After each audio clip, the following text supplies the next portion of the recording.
Assalamualaikum warahmatullahi wabarakatuh. Hari ini saya dan rakan-rakan saya ingin membentangkan pembentangan kumpulan kami bagi tugasan 3 untuk kursus teknologi dan media pengajaran EDUP 2122.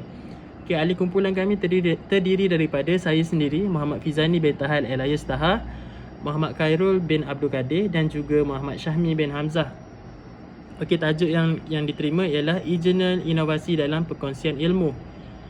Okey, pengenalan kepada e-journal. Apa itu e-journal? E-journal ialah jurnal elektronik yang diterbitkan dalam bentuk digital dan boleh diakses melalui internet. Mengandungi artikel ilmiah, kajian penyelidikan dan ulasan akademik.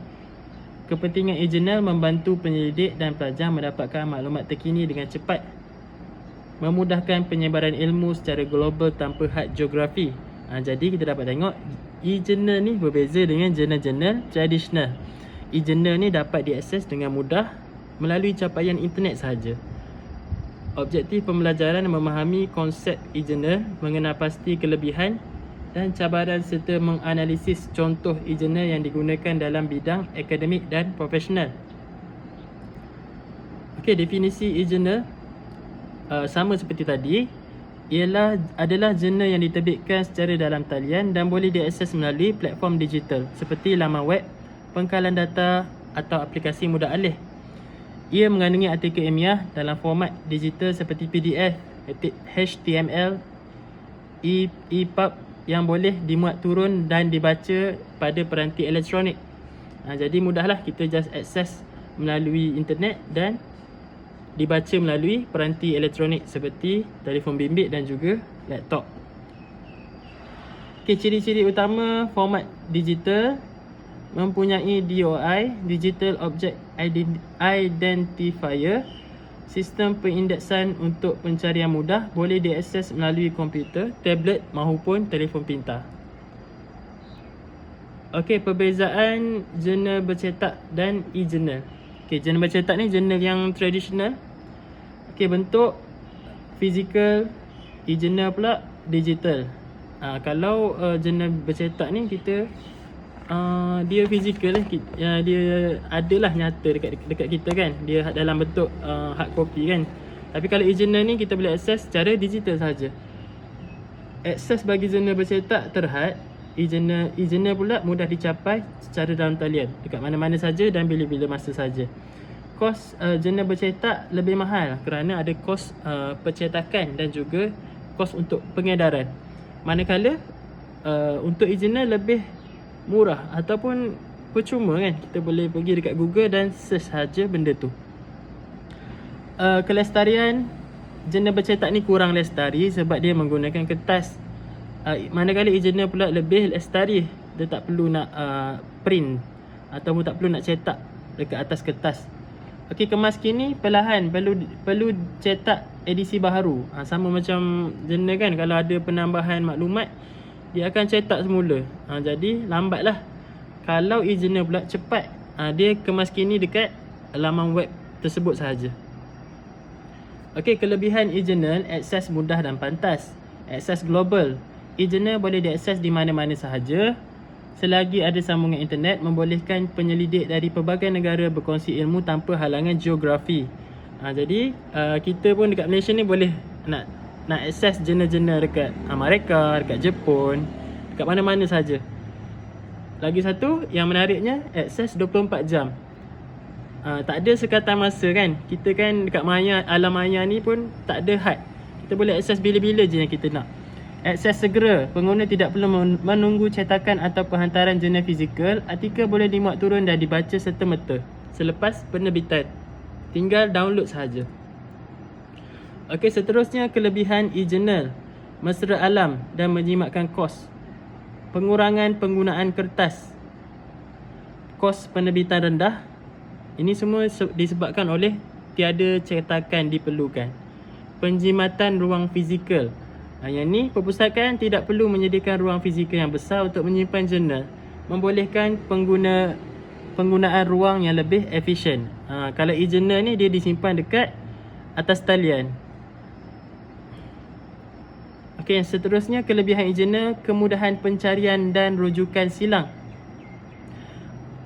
carian kata kunci, fungsi carian yang pantas dan tepat dalam artikel. Tinggal type saja kan. Tinggal kita type saja apa yang kita nak dekat laman sesawang tu, akan keluarlah jurnal-jurnal yang berkaitan. Kalau dekat library, dekat perpustakaan, kita kena cari satu-satu kan, rak buku semua tu. Jadi lambat lah. Kalau e-journal lebih cepat. Okey, rujukan silang, pautan hypertext memudahkan penerokaan kajian berkaitan. Dapat cari jurnal yang berkaitan dengan mudah.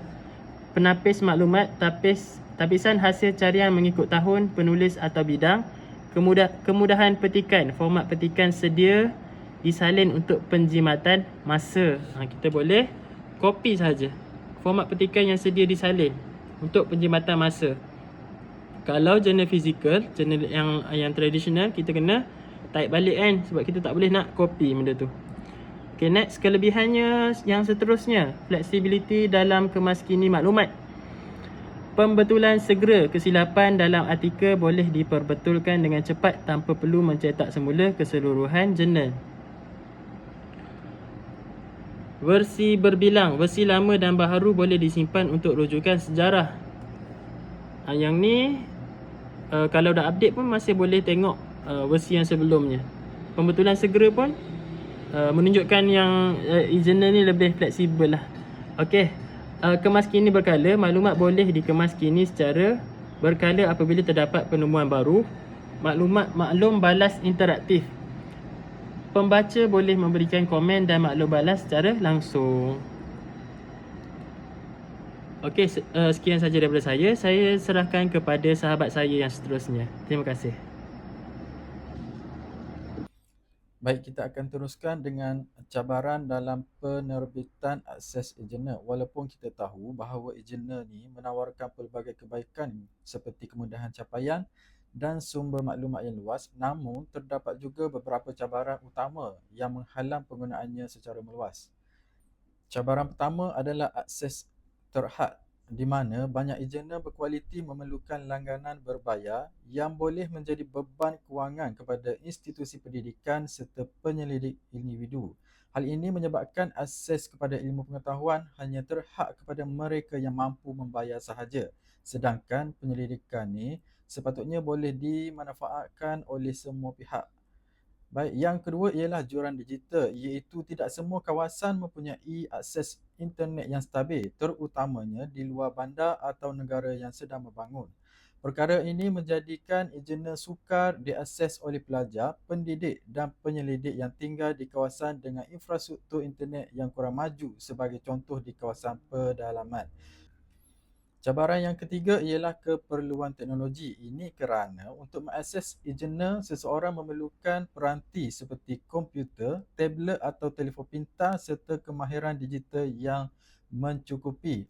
Namun, tidak semua individu ini mempunyai kemudahan ini, terutamanya golongan kurang berkemampuan atau mereka yang kurang terdedah dengan teknologi. Oleh itu, cabaran-cabaran ini menjadi penghalang kepada penggunaan e-journal secara meluas. Baik, seterusnya ialah berkaitan dengan isu hak cipta dan ketulinan maklumat. Dengan perkembangan teknologi dan peningkatan penggunaan e-journal, isu hak cipta dan ketulinan maklumat telah menjadi semakin mencabar. Jadi terdapat 3 cabaran utama yang akan saya bincangkan. Yang pertama iaitu ialah pelanggaran hak cipta. Seperti mana kita tahu, dalam dunia digital pada masa kini, maklumat boleh disalin dan disebarkan dengan mudah tanpa kebenaran pemilik asalnya. Ini meningkatkan risiko plagiarisme dan ketidakadilan kepada penulis serta penyelidik yang menghasilkan karya mereka. Oleh itu, langkah perlindungan hak cipta seperti lesen kreatif dan undang-undang hak intelektual amat diperlukan. Kedua ialah isu berkaitan dengan ketulinan maklumat. Dengan jumlah maklumat yang besar dalam talian, sukar untuk kita mengesahkan kesahihan sumber yang digunakan. Banyak maklumat yang dikongsikan tetapi tidak disaring dengan betul menyebabkan penyebaran fakta yang tidak tepat berlaku. Oleh itu, sebagai pengguna e-journal, kita harus memastikan bahawa sumber yang dirujuk adalah daripada penerbit yang sah dan diiktiraf. Isu ketiga ialah berkenaan dengan keseimbangan akses. Dalam dunia akademik, penting untuk mencari keseimbangan antara akses terbuka kepada akses pengetahuan dan perlindungan hak penulis. Walaupun kita tahu bahawa akses terbuka membolehkan lebih ramai orang untuk mendapat kebaikan daripada penyelidikan, namun ia juga boleh menyebabkan karya asal disalahgunakan tanpa memberi penghargaan kepada penulis. Oleh itu, isu hak cipta dan ketulinan maklumat perlu ditangani dengan serius dalam era digital. Penerbit, penyelidik dan pengguna harus memainkan peranan dalam memastikan maklumat yang diperoleh adalah sahih serta menghormati hak cipta penulis. Dalam menghadapi cabaran seperti hak cipta dan ketulinan dan akses kepada engineer, terdapat beberapa langkah yang boleh diambil bagi memastikan penyebaran ilmu berlaku dengan lebih selamat dan adil. Yang pertama ialah penggunaan sistem pengesahan identiti. Oleh itu, teknologi seperti log masuk institusi perlu digunakan bagi memastikan hanya pengguna yang sah dapat mengakses engineer berbayar. Perkara ini membantu mengelakkan akses tidak sah serta memastikan hak penerbit dan penulis dilindungi. Yang kedua ialah penggunaan Digital Object Identifier (DOI) ataupun DOI adalah penting dalam memastikan ketulinan artikel. Sistem DOI membolehkan setiap artikel penyelidikan mempunyai pengenalan unik yang memudahkan pengesanan dan rujukan. Ini juga mengurangkan risiko plagiarism serta membantu penyelidik dalam mendapatkan sumber yang sahih. Yang ketiga ialah inisiatif akses terbuka di mana jurnal boleh diterbitkan secara percuma tetapi masih mengekalkan kualiti yang tinggi. Dengan adanya akses terbuka, lebih ramai individu dapat memperoleh ilmu pengetahuan tanpa halangan kewangan sekaligus menggalakkan perkembangan penyelidikan yang lebih luas. Akhir sekali ialah berkenaan dengan dasar keselamatan maklumat perlu diwujudkan bagi melindungi hak cipta penulis serta memastikan akses kepada maklumat tidak disalahgunakan. Ini kerana dasar yang jelas akan membantu mengimbangi kepentingan antara keterbukaan ilmu dan perlindungan hak intelektual. Secara keseluruhan, dengan adanya teknologi dan dasar keselamatan yang sesuai, masalah berkaitan dengan hak cipta, ketulinan maklumat dan akses kepada engineer dapat dikurangkan. Oleh itu, semua pihak seperti penerbit, penyelidik dan pengguna perlu bekerjasama dalam memastikan penyebaran ilmu yang lebih selamat dan adil untuk manfaat bersama.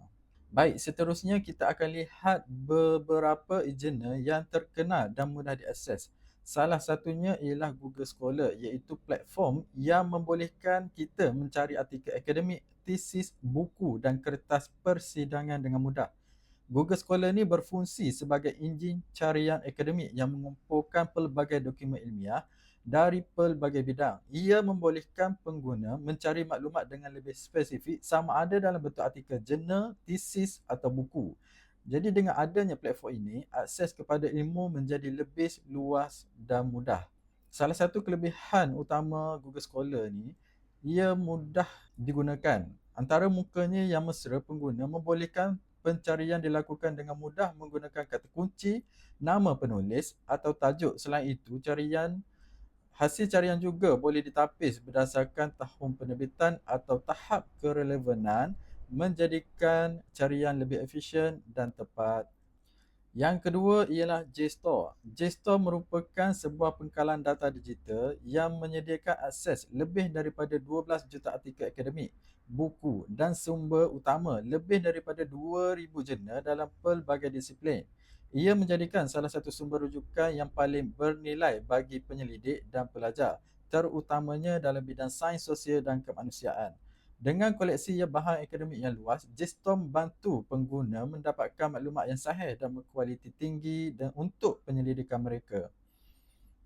JSTOR kebiasaannya diakses melalui institusi seperti universiti dan perpustakaan akademik di mana langganan khas membolehkan pengguna menikmati akses penuh kepada kandungan jurnal. Namun, terdapat juga program akses percuma tetapi terhad bagi individu di mana pengguna boleh membaca artikel tertentu tanpa perlu melanggan. Ini membuka ruang kepada lebih ramai penyelidik dan pelajar untuk mendapatkan maklumat tanpa halangan kewangan. Okey, Assalamualaikum warahmatullahi taala wabarakatuh. Saya akan menyambung baliklah pembentangan yang telah dilakukan oleh kawan-kawan saya sebentar tadi. Okey, tajuk saya ialah contoh e-journal yang terkenal. E-journal ni adalah yang terkenal dan yang tak terkenal kan. Okey, saya nak sentuh My Journal. Okey, portal e-journal Malaysia. My Journal adalah portal e-journal yang dikendalikan oleh Kementerian Pendidikan Tinggi Malaysia melalui Pusat Sitasi Kementerian, iaitu PSM. Dalam kurungannya PSM lah. Ia menyediakan akses kepada jurnal ilmiah. Kena faham ilmiah yang diterbitkan di Malaysia. Okey, jurnal-jurnal yang ilmiah ni kebanyakan diterbitkan oleh My Journal. Okey, apa yang ada dalam kandungan dalam e-journal ni? Okey, saya akan satu-satu persatulah. Okey, kandungan tempatan. My Journal menampilkan penyelidikan tempatan dalam pelbagai bidang termasuk sains, teknologi, perubatan sosial dan kemanusiaan. Ia menyokong perkembangan penyelidikan di Malaysia lah. Antara tulang belakang lah juga boleh dikatakan e-journal ni. Okey, seterusnya akses terbuka. Kebanyakan jurnal dalam My Journal ni boleh diakses lah secara percuma. Setengah orang cakap ilmu ini perlu dibayar, tapi di My Journal ni ilmu ni dia terus bagi saja secara percuma lah. Okey, menyediakan sumber penting untuk pelajar dan penyelidik tempatan yang mungkin mempunyai kekangan kewangan. Okey, seperti kita tahulah, untuk mendapatkan sesuatu ilmu ni kita perlu bayar. Tapi e-journal ni dia lebih kepada nak menolong pelajar-pelajar ataupun pekaji yang kekurangan dalam segi keuangan. Dia boleh mendapatkan sumber-sumber di My Journal lah. Okey, seterusnya penggunaan e-journal dalam penyelidikan. Okey, poin pertama, mengenal pasti topik. Okey, penyelidikan menggunakan e-journal untuk mengenal pasti juran dalam penyelidikan. Sedia ada dan merumuskan soalan kajian yang relevan. Dia dah ada dah dalam e-journal ni, mengenal pasti topik, dan dia merumuskanlah kepada soalan kajian yang relevan. Okey, kedua, kajian literatur. Maksud apa itu kajian literatur? Iaitu akses jurnal memudahkan kajian literatur yang komprehensif dengan akses kepada pelbagai sumber dari seluruh dunia. Okey, literatur ni dia dapat akses sumber daripada seluruh dunia. Itu menjadikan kajian ni lebih teliti lah. Okey, seterusnya penggunaan metodologi. Metod dia lah. Penyelidik boleh merujuk kepada metodologi yang digunakan dalam kajian terdahulu untuk membangun kaedah penyelidikan mereka sendiri. Ini kita boleh jadikan kajian terdahulu yang terdapat dalam e-journal ni sebagai contoh lah, untuk menghasilkan kaedah penyelidikan kita sendiri. Okey, yang kedua, yang ketiga, maaf saya. Analisis dan perbandingan. Hasil kajian boleh dibandingkan dengan penemuan dalam e-journal lain untuk pengesahan dan pembincangan yang lebih mendalam. Seterusnya penerbitan dan hasil. Ini yang terakhir lah. Penyelidik menerbitkan hasil kajian mereka dalam e-journal untuk dikongsi dengan komuniti akademik global. Di situ kita dapat lihat lah, pekaji-pekaji penyelidik ni selepas dia menggunakan e-journal sebagai sumber rujukan, dia boleh menghantar juga hasil kajian dia dalam e-journal ni untuk jadi rujukan kepada orang lain. Okey, seterusnya penggunaan e-journal dalam pembelajaran. Okey, e-journal telah mengubah cara pembelajaran, belajar dan menyiapkan tugasan akademik. Pelajar kita boleh mengakses pelbagai sumber ilmiah tanpa perlu ke perpustakaan secara fizikal lah. Walaupun duduk di rumah, kita boleh untuk mengakses maklumat ni seperti kita berada di perpustakaan. Dia lebih menyenangkan, lebih memudahkan, lebih mesra lah bagi saya. Okey, dia juga membolehkan pembelajaran lebih fleksibel dan mendalam. Contoh fleksibel dan mendalam ni. Kita nak tahu tentang sesuatu topik, kita boleh search saja, kita cari saja jurnal berkaitan topik kita. Lebih mendalam, lebih mudah, fleksibel. Okey, pensyarah juga menggunakan etika e-journal sebagai bahan pengajaran untuk membincangkan penemuan terkini dalam bidang-bidang masing-masing lah. Pensyarah juga menggunakan e-journal ni untuk mencari penemuan terkini.